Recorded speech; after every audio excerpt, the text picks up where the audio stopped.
Hi అండి. ఇదిగోండి, నేను నిన్న మా ఫ్రెండ్ వాళ్ళ ఇంటికి వెళ్తే మా ఫ్రెండ్ ఇచ్చిందండి. వాళ్ళ ఇంట్లో చాలా అందంగా ఉంది. మా ఫ్రెండ్ ఇచ్చింది. ఇదిగోండి, దీంట్లో పెడదామని చెప్పేసి ఇదిగోండి, దీంట్లో ఎరువు మట్టి వేసాను. ఊరికే ఇలా పెడితే చాలు, ఏర్లు పోసుకున్నాక బాగా వస్తుందంట. తను కూడా ఇలానే కొమ్మే పెట్టిందంటండి. ఇదిగో చూడండి, చిన్న చిన్న కుండీల్లో. ఇదిగోండి, ఈ మొక్క కూడా తీసుకొచ్చాను నిన్న మా ఫ్రెండ్ దగ్గరే.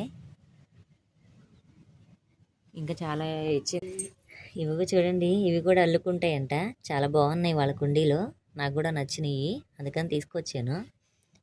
ఇవైతే పైన ఎలాడేద్దామని చెప్పేసి ఇదిగోండి, ఈ కుండీలు ఇవి. కానీ ఎందుకు మళ్ళీ అలా ఎలాడేయలేదు, పెట్టాలి అలాగే. ఇవన్నీ బాగుంటాయి. ఇవి బాగా గుబురుగా వచ్చాక అలా చేద్దామని ఉంచేసాను. ఇగో చూడండి, ఇవన్నీ క్రోటన్ మొక్కలే.